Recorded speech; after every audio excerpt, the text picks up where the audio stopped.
Lord. మన ప్రభు అయిన యేసుక్రీస్తు పరిశుద్ధ నామంలో దేవుని ప్రియులైన మీ అందరికీ వందనాలు తెలియజేస్తున్నాను. ప్రియ విశ్వాసులారా, క్రీస్తునందున్నారా? దేవుని మీద విశ్వాసాన్ని కలిగి ఉన్నారా? సరే, మీ విశ్వాసం ఎలా ఉంది? విశ్వాసం క్రియల్లో చూపిస్తూ ఉన్నారా? సరే, మీ విశ్వాసం ఎలాగుందో ఈ అధ్యాయం ద్వారా ధ్యానం చేసుకుందాము. ఈ సమయమందు మనం యాకోబు రాసిన పత్రిక 2వ అధ్యాయం ద్వారా విశ్వాసం విశ్వాసం క్రియాత్మకమైన విశ్వాసం ఎలాంటిది? క్రియలు లేని విశ్వాసం ఎలాంటిది? అనే విషయాలు ధ్యానం చేసుకుందాము. అధ్యాయాన్ని శ్రద్ధగా వినండి. యాకోబు పత్రిక 2వ అధ్యాయం మొదటి నుంచి.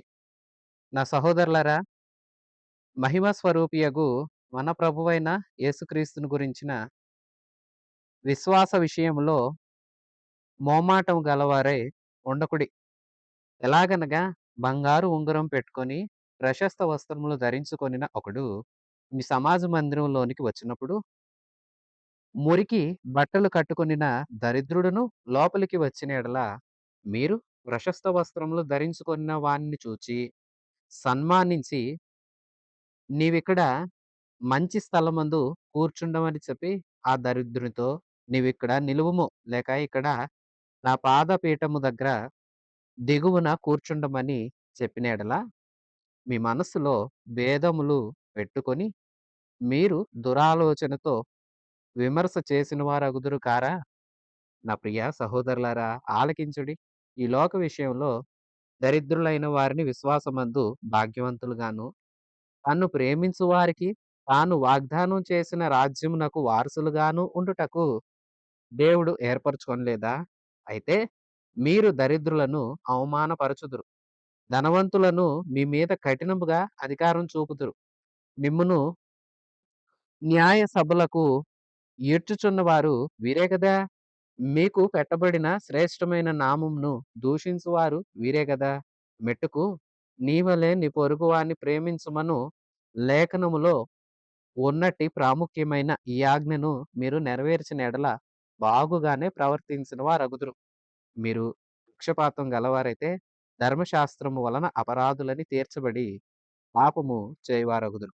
ఎవడైనా ధర్మశాస్త్రమంతయు గైకొని ఒక ఆజ్ఞ విషయంలో తప్పిపోయిన యెడల ఆజ్ఞలన్నిటి విషయంలో అపరాధియగును.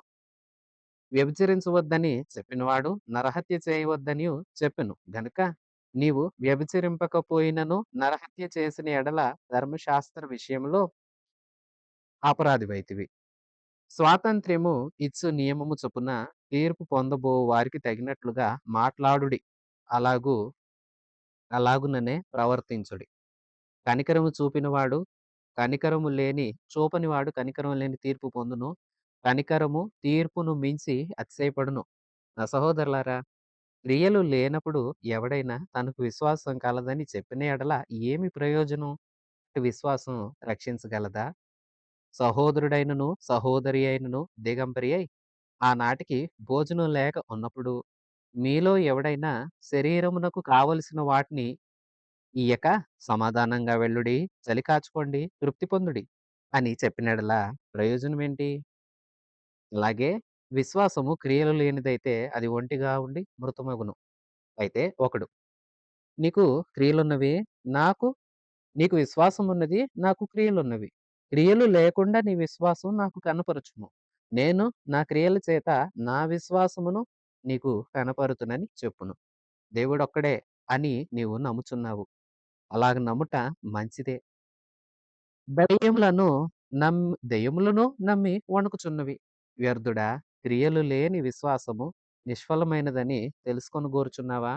మన పితరుడైన అబ్రహాము తన కుమారుడైన ఇస్సాకును బలిపీఠం మీద అర్పించి అప్పుడు అతడు క్రియల వలన నీతిమంతుడని తీర్పు పొందలేదా? విశ్వాసము అతని క్రియల తోడి కార్యసిద్ధి కలగజేసినవని క్రియామూలకంగా అతడు విశ్వాస పరిపూర్ణమైనదనియు గ్రహించుచున్నాం గదా! కాబట్టి అబ్రహాము దేవుని నమ్మెను, అది అతనికి నీతిగా ఎంచబడెను అను లేఖనము నెరవేర్చబడెను. మరియు దేవుని స్నేహితుడని అతనికి పేరు కలిగెను. మనుషుడు విశ్వాస మూలమున మాత్రము కాక క్రియల మూలమునను నీతిమంతుడని ఎంచబడునని మీరు దీని వలన గ్రహించితిరి. అటువల్లనే రాహాబను వేశ్య కూడా దూతలను చేర్చుకొని వేరొక మార్గమున వారిని వెలుపలకు పంపినప్పుడు క్రియల మూలకంగా నీతిమంతురాలని ఎంచబడెను గదా! ప్రాణము లేని శరీరము ఎలాగూ మృతమో అలాగే క్రియలు లేని విశ్వాసం మృతము. ప్రియ విశ్వాసులారా శ్రద్ధగా వినండి. విశ్వాసాన్ని గురించి పాఠం నేర్పుతున్నాడు యాకోబు. చాలా అద్భుతమైన విషయాలు ఈ అధ్యాయమందు గ్రంథస్థం చేయబడ్డాయి. సరే, గత పాఠంలో విన్నాం కదా! విశ్వాసం మొదట, మొదటి అధ్యాయంలో పరీక్షలలో విశ్వాసం. ఇప్పుడు రెండవ అధ్యాయానికొచ్చాము. ఈ అధ్యాయాన్ని పనులలో విశ్వాసం అనే శీర్షికతో మనం ధ్యానం చేసుకోవచ్చు. కానీ అందులో విశ్వాసం కనిపించాలి. క్రీస్తునందున్నాము. క్రీస్తుని నమ్మాము. లోకంలో అదే చెప్పుకుంటాం. మేము యేసయ్య బిడ్డలమండి. యేసయ్యను నమ్మాము. మాకు యేసు మీద ఎంతో నమ్మిక. మా యేసు గొప్ప దేవుడు. మా యేసు, మా యేసు, మా యేసు అని ఎన్నో గొప్పలు చెప్తారు అనేకులు. మహిమా స్వరూపియగు మన ప్రభువైన యేసుని గురించిన విశ్వాసం విషయంలో మొహమాటం లేని వారంగా ఉండాలి. అభ్యంతర పడకూడదు. విశ్వాసం ఉందా? అయితే అభ్యంతర పడొద్దు. విశ్వాసం ఉన్నవారు క్రియాత్మకంగా దాన్ని రుజువు చేయాలి. విశ్వాసం ఉన్నదని చెప్పినంత మాత్రం చేత క్రియలు లేవంటే అది విశ్వాసము ఏనాటికి అనిపించుకోదు. ఎందుకంటే నమ్మానంటున్నావు. నమ్మిన దానికి గుర్తులేవి? గుర్తులు లేకుండా నువ్వు నమ్మినంత మాత్రాన అబద్ధికుడివవుతావు కదా! అంటే అబద్ధం చెప్పినట్లు అవుతుంది కదా! సత్యమన్నప్పుడు నీలో విశ్వాసం ఉందన్నప్పుడు దానికి రుజువుండాలి. రుజువేంటి? మన పనులే దానికి రుజువు. నేను యేసుని నమ్మాను. రుజువేంటి? యేసు మీద నాకెంత నమ్మకం ఉందో అది నా పనుల ద్వారా కనిపించాలి. విశ్వాసంలో భేదాలుండవు. తేడాలుండవు. విశ్వాసం చూపించే నీవు దేవుని యందున్నావు. దేవుడు అందరినీ ప్రేమించాడు. దేవుడి గురించి ఇలాగూ చెప్తాము. దేవుడు లోకమును ఎంతో ప్రేమించెను. యోహాను సువార్త 3:16 ఎంతో ప్రేమించాడు. ఎంతగా ప్రేమించాడంటే ఆయన తన అద్వితీయ కుమారుని ద్వారా లోకమంతా విశ్వాసం ఉంచి విశ్వాసం ద్వారా రక్షింపబడాలని తన కుమారుణ్ణి అనుగ్రహించాడని తండ్రిని గురించి, తండ్రి ప్రేమను గురించి చదువుతాము. మరి క్రీస్తు లోకమును, క్రీస్తు సంఘమును ప్రేమించాడు. ఎంత ప్రేమించాడంటే సంఘం కోసం తన్ను తానే అర్పించుకున్నాడని మనం ఎఫెసీ పత్రిక 5వ అధ్యాయం 2వ వచనంలో చదువుతాము. తండ్రికి ప్రేముందంట, కుమారుడికి ప్రేముందంట. వారి ప్రేమ కనపరిచారు. సరే, లోకాన్ని ప్రేమించాడు, సంఘాన్ని ప్రేమించాడు క్రీస్తు. లోకంలో ఎందరో ఉన్నారు కదా! భాషలున్నాయి, ప్రాంతాల ప్రజలమున్నాము. వర్ణం వేరు. అంటే కొందరు నలుపు రంగు, కొందరు తెలుపు రంగు, కొందరు మధ్యస్థంగా ఉంటారు. సరే. ఎత్తు విషయం చూస్తే ఒక్కొక్కరిది ఒక్కో ఎత్తు. 5 అడుగులని, 6 అడుగులని, 5:30 అని రకరకాలున్నాయి. మరి భాషలో మన భారతదేశంలోనే ఎన్నో భాషలున్నాయి. గుర్తింపు పొందిన భాషలు కొన్ని. ఇంకా అలాగైతే లోకమందంతటా ఎన్ని భాషలున్నాయి? ఎందరు ప్రజలున్నారు? ఎన్ని అలవాట్లుంటాయి? ఎన్ని పద్ధతులుంటాయి? మరి వీటిని బట్టి ప్రేమించాడా? దేవుడు ప్రేమలో తారతమ్యం లేదు. వ్యత్యాసం లేదు. కులాన్ని చూసి ప్రేమించలేదు. ధనాన్ని చూసి ప్రేమించలేదు. కొందరి ప్రేమ ధనానికి పరిమితమైపోతుంది. ధనవంతుల దగ్గరే ఉంటారు. చూడండి, తరగతుల్లో చదువుకుంటున్న విద్యార్థులను మనం చూస్తే పాఠశాలలో గాని, కళాశాలలో గాని వారు చదువుకుంటున్నప్పుడు ధనికులైన పిల్లలు ఎవరుంటారో వారితో చేరి సహవాసం చేస్తారు. కారణం ఏంటంటే, ఈ ధనవంతుడి దగ్గర డబ్బులుంటాయి. అవసరతల కోసం, మన కోసం కాస్తంత ఖర్చు పెడతాడు అనుకున్న వ్యక్తిని స్నేహితులుగా చేసుకుంటారు. ఇది కొందరి అలవాటు. అంటే వాళ్ళు ఎందుకు వెళ్లారు? ధనం ఉంది కాబట్టి. అలాగే ఏదన్నా ప్రయోజనం ఉంటే ఆకర్షితుడవుతాడు మనిషి. ప్రభువు దేన్ని చూసి ఆకర్షితుడయ్యాడు? నీ యందు, నా యందు ఏది చూడలేదు. ఆయన తయారు చేసింది మనల్ని. మనం ఆయన చేత తయారు చేయబడ్డ వారమే. మరి మనలో ఆకర్షించుకునదగినదేమన్నుందా అంటే, క్రీస్తే అతికాంక్షణీయుడు, ఆకర్షణీయుడు, సమస్తానికి ఆది సంభూతుడు. మనం ఏంటి? మనం మట్టి నుండి తీయబడ్డాము. నేల మంటిని తడిపి, మంటిని బొమ్మగా చేసి, నాసికారంధ్రంలో జీవవాయువును ఊదగా, జీవించు ఆత్మ అయ్యాడు. అతడు నరుడు అని పిలువబడ్డాడు. ఆ నరుడికి ఆదామని పేరు. అతని నుండి హవ్వను తయారు చేశాడు. ఇరువురి ద్వారా ప్రపంచాన్నే తీసుకొనొచ్చాడు ప్రభువు. విశ్వాసులారా మరేం చూసాడు? ఏం ఆకర్షించాడు? ఏం ఆకర్షించలా. ఏం కోరుకోలా. ప్రేమించాడు. మనం ఆయనకి దగ్గరవ్వాలని ఆశపడ్డాడు. ఇందుకు నేను చెప్పేదేంటంటే, ప్రభు ప్రేమలో తారతమ్యం లేదు. ప్రభు ప్రేమలో వ్యత్యాసం లేదు. ప్రభు ప్రేమలో కులమతం లేదు. ప్రభు ప్రేమలో రంగు చూడలేదు, భాష చూడలేదు, ప్రాంతం చూడలేదు. నువ్వేంటి, నేనేంటి అని చూడలేదు. ప్రేమించాడు. ఎంతగా ప్రేమించాడు అంటే, ప్రాణం పెట్టే అంత ప్రేమించాడు. అంటే ఇందాక అనుకున్నాం కదా! ధనవంతుల దగ్గర ఎంతసేపు స్నేహితులుంటారంటే ధనమున్నంత సేపు. ధనికుడైన వాడు లోభి మనస్తత్వం కలిగి ఖర్చుపెట్టడానికి ఇష్టపడిన వాడైతే ఎంతోటి ధనవంతుడైన అతని దగ్గర స్నేహం చేయడానికి ఇష్టపడరు. అదే అతడు ఖర్చు పెట్టేవాడైతే ఒకరు కాదు నలుగురైనా, 5 మందైనా స్నేహితులు తయారవుతారు అతనికి. చూసారా? మరిప్పుడు ఖర్చు పెట్టడం మానేసాడంటే స్నేహం కూడా ఉండదు. ఎందుకు చెప్తున్నానంటే యాకోబు అదే చెప్తున్నాడు. నువ్వు యేసులో ఉన్నావు. యేసు ప్రేమలో లోపం లేదు. అలాగే నీ విశ్వాసంలో కూడా లోపం లేదు. ధనవంతుడైన వాడు దేవుడిని ఆరాధించేవాడే. దీనుడైన వాడు దేవుడిని ఆరాధించేవాడే. సమాజ మందిరంలో నీవు ఆరాధన చేస్తున్నావు. ధనవంతుడైన వాడు ప్రశస్తమైన వస్త్రాలు ధరించుకొని మధ్యలో వచ్చాడు. చూడగానే ఆకర్షణీయంగా చాలా ఖరీదైన దుస్తులు ధరించుకొనొచ్చాడు.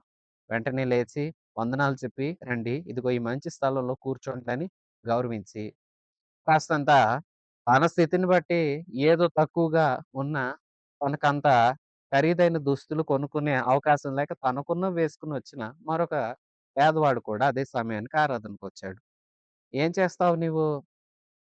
నువ్వేం చెయ్యాలి అంటే, ఇరువురు క్రీస్తునందున్నారు. క్రీస్తునందు అందరము ఒకటి. యేసు ధనవంతుడని, పేదవాడని, ధనవంతుడి కోసం ఒకసారి సిలువలో, పేదవాడి కోసం ఒకసారి సిలువలో, హిందీ భాష మాట్లాడేవారి కోసం ఒకసారి, ఇంగ్లీష్ భాష మాట్లాడేవారి కోసం ఒకసారి, తెలుగు భాష మాట్లాడేవారి కోసం ఒకసారి కాదు కదా! అందరి కోసం ఒకేసారి శ్రమను అనుభవించాడు. అందరిని రక్షించాలని ఆశించాడు కదా! ఆయనకు లేని తేడా నువ్వు చూపిస్తున్నావంటే నువ్వు క్రీస్తునందున్నావా? నీ విశ్వాసం సరి అయిందేనా? విశ్వాసం అంటే ముందు మనుషుల్లో భేదాలు చూడం. యేసుని చూస్తాము. అదే క్రియల్లో పనిచేస్తుందా? లేదా? అని అడుగుతున్నాడు ఇక్కడ యాకోబు. ప్రియ విశ్వాసులారా, క్రీస్తునందున్నవారు మీరు, మీలో వ్యత్యాసం ఉండకూడదు. మీ ఆరాధనలో వైవిధ్యం ఉండకూడదు. క్రీస్తునందు అందరము ఒకటే. నువ్విక్కడ కూర్చో అని ఒకరితో, నీవదిగో ఆ మంచి స్థలంలో కూర్చో అని ఒకరితో చెప్తే, భేదాలు పెట్టుకున్న మీరు దురాలోచనతో విమర్శ చేసిన వారవుతున్నారు కారా? ఈళ్ళో దురాలోచన ఉంది. అంటే అలా భేదాలుగా చూడడమే దురాలోచనతో నడుస్తున్నట్లంట. అలా నడుస్తున్నట్లయితే మీ మనసులో చెడ్డ ఆలోచన ఉంది కదా! ప్రియ విశ్వాసులారా, ఆలకించండి. ఈ లోక విషయంలో దరిద్రులైన వారు, అలాగే విశ్వాసమందు భాగ్యవంతులుగాను, తన్ను ప్రేమించు వారికి తాను వాగ్దానం చేసిన రాజ్యానికి వారసులుగా ఉండుటకు క్రీస్తు చేర్చుకోలేదా? దేవుడు ఏర్పాటు చేసుకున్నాడు కదా! దేవుడు ఎన్నుకున్నాడు కదా! లోకంలో అయిన వారిని కూడా విశ్వాసమందు భాగ్యవంతులు చూసారా? కొందరికి ధనముంది. ధనంలో భాగ్యవంతులు వారు. కానీ క్రీస్తునందున్నవారు క్రీస్తు మీదున్న విశ్వాసంతో భాగ్యవంతులవుతారు. ఆస్తి రాదు. ఆస్తి ఎక్కడికి రాదు. క్రీస్తునందు నీకు ధనముంది. మంచిది. నీ ధనాన్ని స్వార్థ పరిచర్య కోసం, ఆరాధన చక్కగా సాగటం కోసం నీకున్నది కాబట్టి ఇవ్వు. అలాగని లేదని వేరే వాళ్ళని నువ్వు కించపరచవద్దు. నీవెలాగో యేసుకు విశ్వాసం ఉంచావో, యేసుని స్వీకరించావో, వారు అలాగే స్వీకరించారు. క్రీస్తునందు దాసుడని, యజమానుడని, స్వతంత్రుడని, గ్రీసు దేశస్థుడని, బానిసని, యూదుడని, అన్యుడని భేదం లేదు. ఏ భేదం లేదు. విశ్వాసం ఉంచిన వారందరూ ఆయన పిల్లలవుతారు. అయితే విశ్వాసం ద్వారా మనం భాగ్యవంతులం అవుతాము. ధనం ద్వారా భాగ్యవంతులం కాము. మరలాంటప్పుడు నువ్వు వచ్చే వారిని ఎలా చూస్తున్నావు? నీలో నిజంగా విశ్వాసం ఉంటే, అది దేవుని యందు నిజమైన విశ్వాసమైతే, నీ విశ్వాసం సరి అయిందైతే, ఎందుకు ఈ మాట అంటున్నానంటే, విశ్వాసంలో కొందరు అల్పంగా ఉంటారు. వారిని అల్ప విశ్వాసులంటాము. కొందరికి విశ్వాసమే ఉండదు. వారిని అవిశ్వాసులంటాం. అల్ప విశ్వాసిగానో, అవిశ్వాసిగానో నీవుండక, సంపూర్ణమైన విశ్వాసివై ఉంటే, నీకు దేవుని మీద ఉన్న విశ్వాసంతో నువ్వు అందరిని చక్కగా స్వీకరించాలి. ప్రియ విశ్వాసులారా, ఇప్పుడు మన వంతు మనం ఆలోచన చేద్దాము. నిజంగా మన మనసు ఎలా ఉంటుంది? మన క్రియలు ఎలాగుంటున్నాయి? విశ్వాసంతో ఉన్నవారమైతే అందరిని స్వీకరిస్తాము. అందరిని ఒకేలాగా చూస్తాము. కారణం ఏంటంటే, క్రీస్తు అందరిని ఒకలాగా చూసాడు. మనం ఆరాధిస్తున్నది యేసయ్యని. యేసయ్యకి నచ్చదు కదా! ఒకరిని ఒకలాగా చూస్తే. అంటే నీ విశ్వాసం క్రియల్లో కనపడాలంటే నువ్వందరిని ఒకే రీతిగా చూడు. అందరిని చక్కగా గౌరవించు. అందరిని ప్రేమించు. అందరిని ఇష్టపడు. అందరిని చక్కగా చూడు. దరిద్రులను అవమానపరచొద్దు. ధనవంతులనేమో కఠినంగా అధికారం చేస్తున్నారు కదా! వీరే కదా! మిమ్మల్ని న్యాయ సభలకు ఈడ్చుకుపోయేది. శ్రేష్టమైన నామాన్ని దూషిస్తున్నది. ఇలాంటి వారిని ఏమో గౌరవించి, కాస్తంత స్థితి యందు పేదవారిగా కనిపిస్తే వారిని ఒకలాగా చూడొద్దు. ఎందుకంటే లేఖనాలు ఇలాగ సెలవిస్తున్నాయి. నిన్ను వలె నీ పొరుగు వారిని ప్రేమించని యేసు చెప్పాడు. ఆది నుండి ఉన్నదే ఈ ఆజ్ఞ. నిన్ను వలె నీ పొరుగు వారిని ప్రేమించు. అంటే నిన్ను నీవు ఎంత ఇష్టపడతావు? ప్రియ విశ్వాసి ఆలోచించు. నిన్ను నీవు దూషించుకుంటావా? నీ మీద నీవు చేయి చేసుకుంటావా? నీ మీద నీవు దుర్భాషలాడతావా? నీ మీద నీవు దుమ్ము చల్లుకుంటావా? నీ మీద నువ్వు నిందలేసుకుంటావా? కాదు కదా! నిన్ను వలె నీ పొరుగు వారిని ప్రేమించమంటే, నిన్ను నీవు ఎలాగో ప్రేమిస్తున్నావో, నీ పొరుగు వారిని అలా ప్రేమించమనే కదా! అలాంటి ప్రాముఖ్యమైన ఈ ఆజ్ఞను నెరవేర్చిన యెడల బాగుగా మీరు ప్రవర్తించేవారవుతారు. మీకు నిజంగానే విశ్వాసం ఉన్నట్లు, మీరు యేసులో సరిగా ఉన్నట్లు అవుతారు. కానీ ఈ ఆజ్ఞను మీరెప్పుడైతే ప్రక్కన పెడతారో, మీ విశ్వాస పరిమాణం సరిగా లేదు. మీరు యేసునందు సక్రమైన మార్గంలో నడవట్లేదు.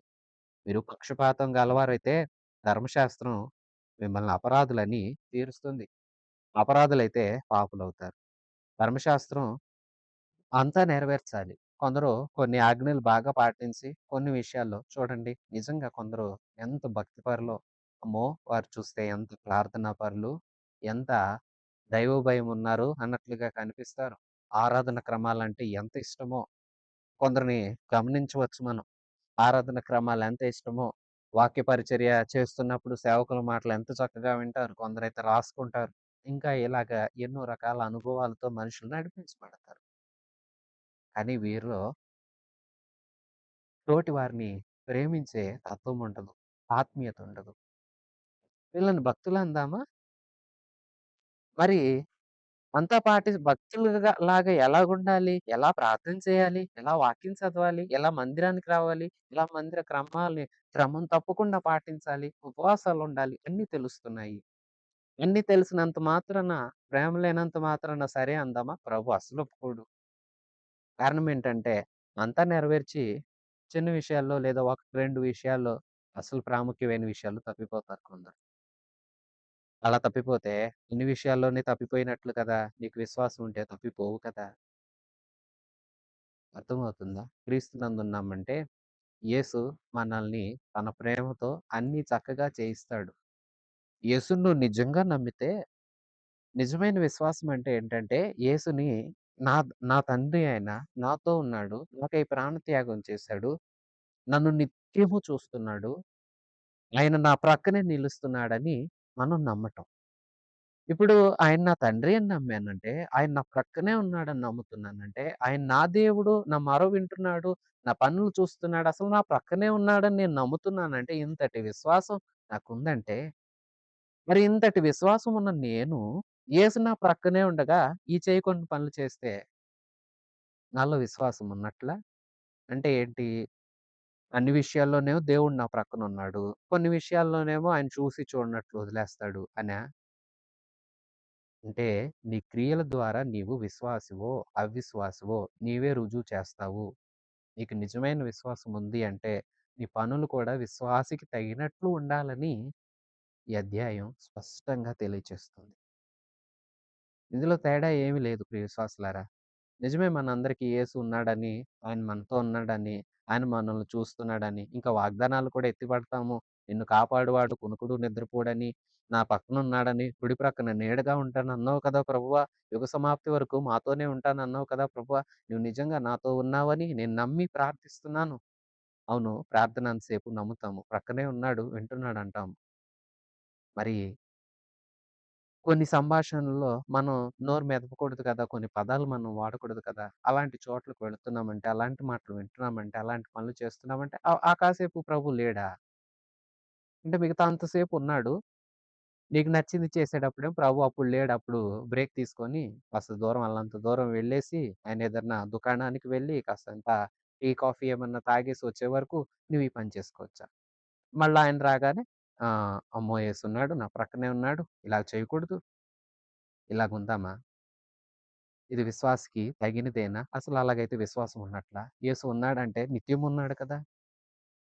కొన్ని విషయాల్లో లేడంటావా? అయితే నిత్యము లేడు కదా! ఇప్పుడు నీ విశ్వాసం వ్యర్థం గదా! నువ్వెంత భక్తి చేసేది వ్యర్థం గదా! యేసు నీతో ఉన్నాడంటే నిత్యము ఉన్నాడు. నిత్యము ఉన్నాడంటే నిత్యము భయపడాలి. నిత్యము ఆయనకి నచ్చేలాగానే బ్రతకాలి. క్రియలన్నీ ఆయన మీద ఆధారపడినట్లుగానే ఉండాలి. మన క్రియలన్నీ ఆయనను చూపించేవిగా ఉండాలి. కనిపించని యేసు నీకు కనబడ్డాడని అంటే నువ్వు నమ్ముతున్నావు. యేసు మనతోనున్నాడని విశ్వాసం మనకుంది. ఆత్మ దాన్ని ధృవీకరిస్తూ ఉన్నాడు. పరిశుద్ధాత్మ దేవుడు మనలో ఉండి ఈ కార్యాలు సాధకం చేస్తున్నాడన్నప్పుడు అన్ని విషయాల్లో యేసున్నట్లే. అన్ని విషయాల్లో యేసున్నట్లంటే నువ్వు యేసుని ఎంత విశ్వసించావో, ఆ విశ్వాసం నీ మాటలో ఎలా కనిపించిందో పనుల్లో కూడా కనిపించాలి. కాసేపు కనిపించి, ఆదివారం ఆరాధనలో మాత్రం కనిపించి, లేదా నీవు ఉదయమో, సాయంకాలమో కొంతమందికి ప్రత్యేకంగా ప్రేయర్ చేసుకునే అలవాటుంటుంది. ఆ కొద్దిసేపు మాత్రమే దేవుడు నాతో ఉన్నాడు. మిగతా అంతా లేడు. ఇలాంటి జీవితం ఉంటే మీరు సరిగా ఉన్నట్లేదు. మీరు భేదాలు పుట్టించిన మీరే విమర్శకు లోనవుతారని తెలీదా? ఆలోచించండి. ధర్మశాస్త్రం ఎన్ని ఆజ్ఞలు చెప్పింది, అన్ని పాటిస్తేనే నీతిమంతులు. ఏది పాటించకపోయినా తప్పు చేసినట్లే గదా! అలాగే యేసు ఉన్నాడని, యేసుని నమ్మానని చెప్పుకుంటున్న నీవు ఆత్మీయ జీవితాన్ని సాగిస్తున్నావు, ప్రార్థన చేస్తున్నావు, పాటలు పాడుతున్నావు, దశంభాగాలు ఇస్తున్నావు, మందిరానికి క్రమంగా వెళుతున్నావు. కానీ కొన్ని ఆజ్ఞలు ప్రక్కన పెడుతున్నావంటే అర్థం ఏంటి? ఇదే సూటిగా భక్తుడు ప్రశ్నించి, యేసుని నీవిష్టంగా స్వీకరించావంటే అన్ని విషయాల్లో ఆయనకు నచ్చినట్లుగా మారాలి. లేదంటే నీ క్రియలు అలా కనిపించకపోతే నీ విశ్వాసం లేనట్టే. మృతం అంటున్నాను. మృతం అంటే చచ్చిపోయిందని అర్థం. విశ్వాసం చనిపోయిందని అర్థం. విశ్వాసం చనిపోయిందంటే నువ్వెన్ని క్రియలు చేస్తే ఏం లాభం? ఎన్ని మాటలు చెప్తే ఏం లాభం?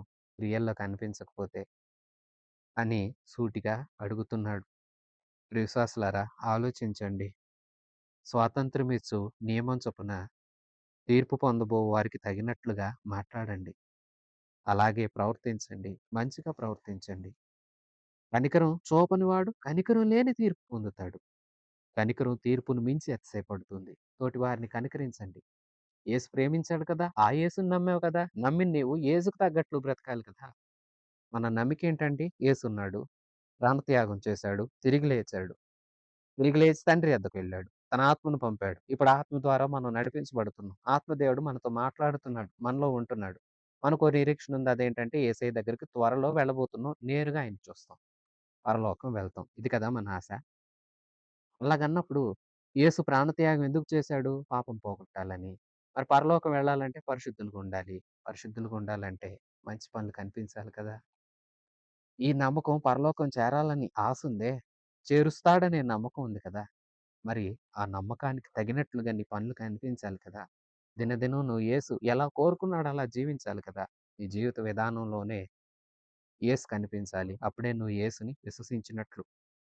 ప్రియ సహోదరులారా ఆలోచించండి. 14 వచనంలో అంటున్నాడు. క్రియలు లేనప్పుడు ఎవడైనా తన విశ్వాసం కలదని చెప్తే ఏం ప్రయోజనం? అటు విశ్వాసం రక్షించగలదా?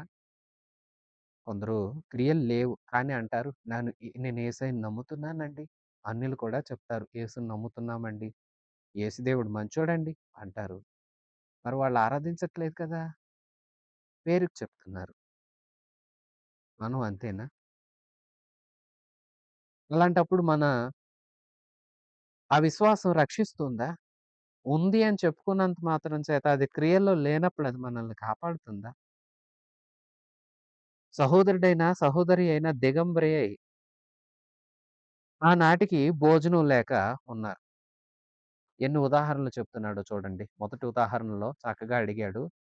బాగా ఖరీదైన వస్త్రాలు ధరించుకున్న వ్యక్తి, పేదవాడొచ్చారు. నువ్వెలా చూస్తున్నావు? ఇప్పుడు రెండోది. ఎవరో సహోదరుడో లేదో సహోదరో ఆకలి. ఆనాటికి భోజనం లేక వచ్చారు. ఇప్పుడు కొందరు ధైర్యం చెప్పి, "మేము ప్రార్థన చేస్తామండి. మీకు ఆహారం దేవుడు ఇస్తాడు" అనకూడదు. ఉన్నది పెట్టాలి. ఎందుకంటే వారి ఆకలి తీర్చాలి.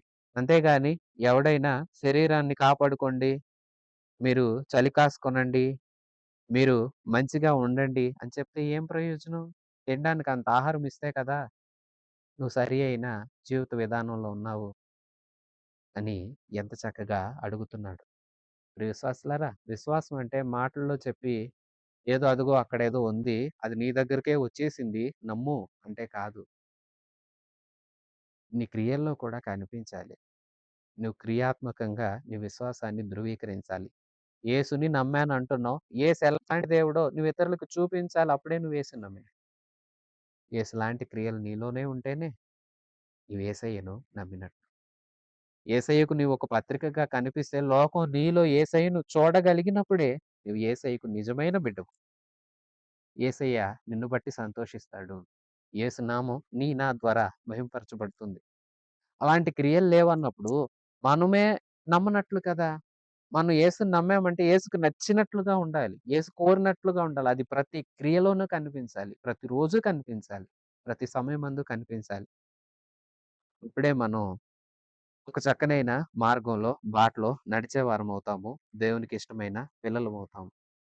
అలాగే విశ్వాసం క్రియలు లేనిదైతే అది ఒంటిగా ఉండి మృతం. క్రియలు లేని విశ్వాసం మృతమండి.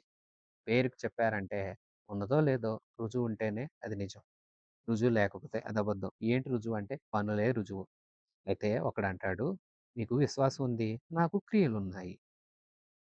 నీ విశ్వాసాన్ని నాకు చూపించు. నేను నా క్రియల చేత నా విశ్వాసాన్ని నీకు చూపిస్తాను." ఇదే ఈ పత్రికకు మూలవచనంగా చెప్పవచ్చు.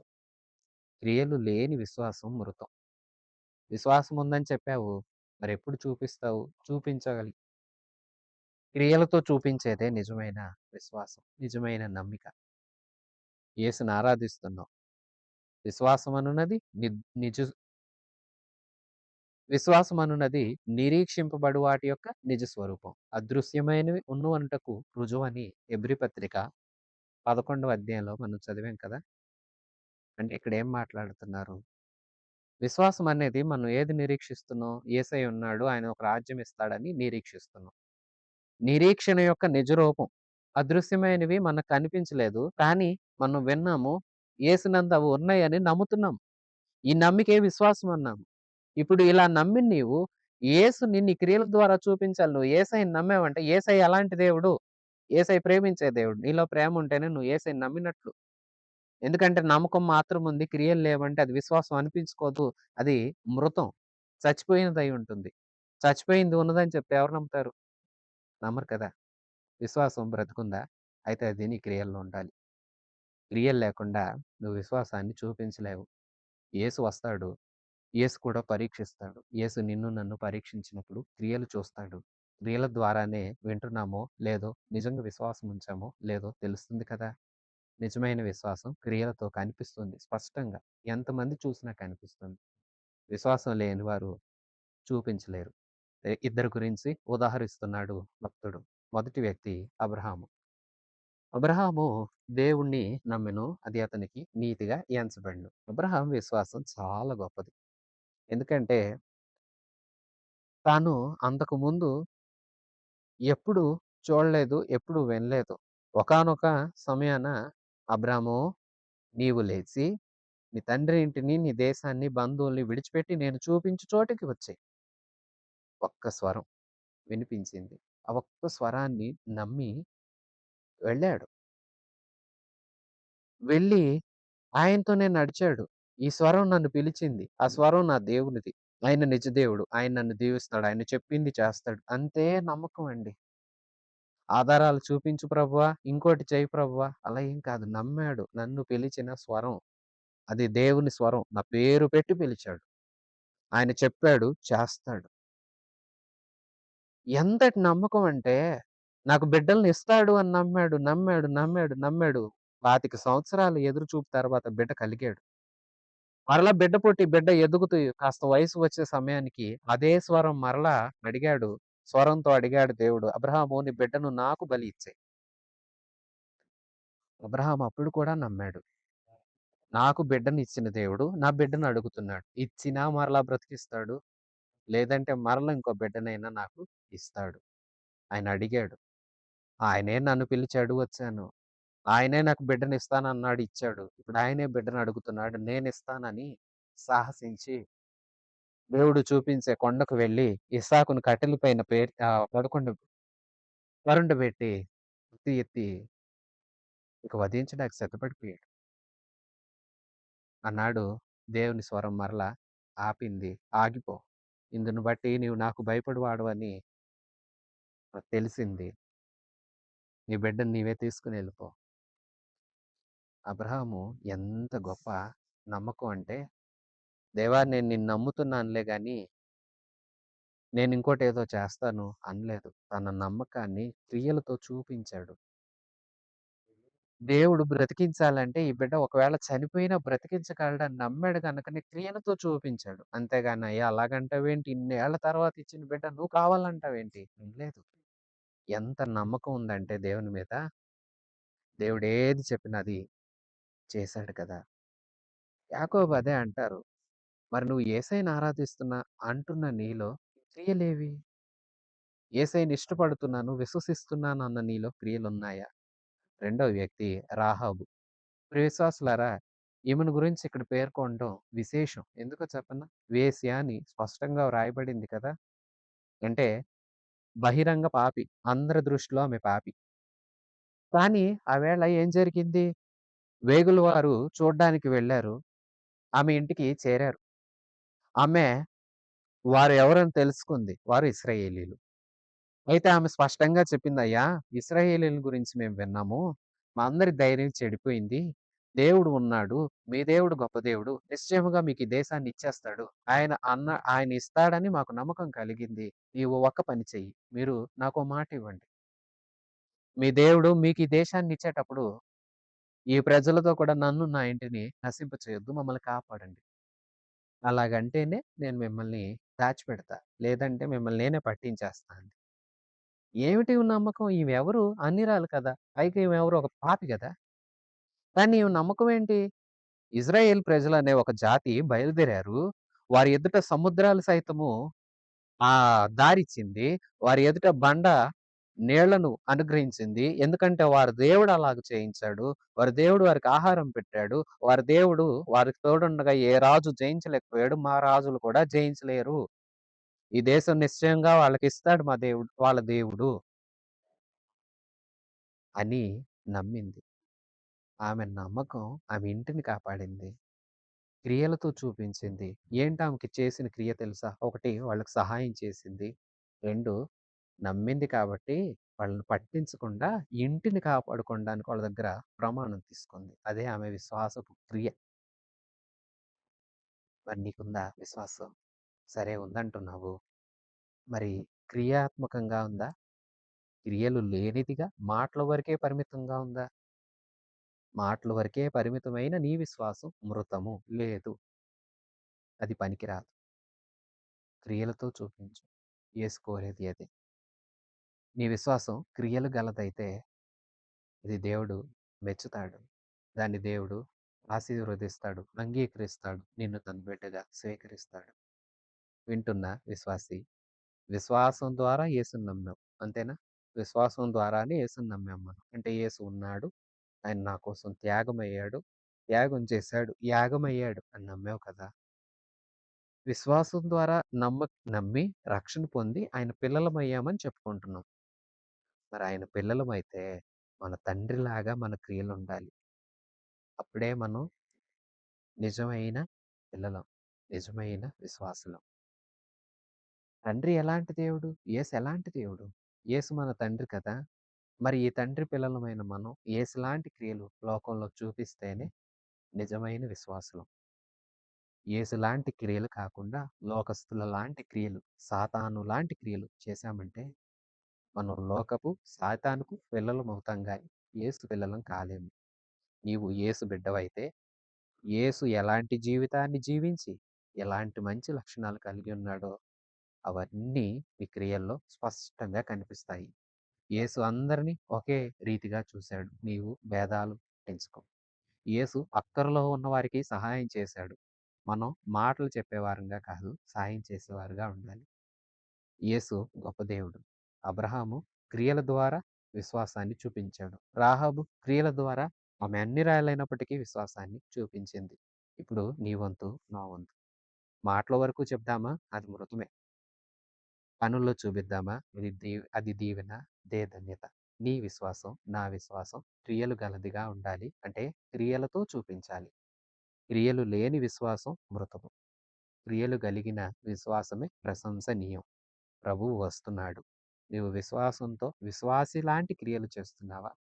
మాటల వరకే పరిమితమైపోయి అవిశ్వాసులాగా, లోకస్తులాగా బ్రతుకుతున్నావా? ప్రియ విశ్వాసి ఏమై ఉన్నావు? నీ విశ్వాసం ఏమిటో, ఎంతో, ఎంతవరకు చూపిస్తున్నావో ఇప్పుడు దాకా క్రియల్లో చూపించకుండా మాటల వరకే పరిమితం చేస్తే నీవు విశ్వాసివే కావు. ఈ వాక్యాన్ని బట్టి హెచ్చరింపబడి విశ్వాసిగా అంటే యేసు కోరే క్రియలతో కూడిన విశ్వాసాన్ని నీవు ముందుకు అవలంబిస్తావని దేవుని నామం పేరట ఈ మాటలు తెలియచేస్తూ ఉన్నాను. మన విశ్వాసం గొప్పది.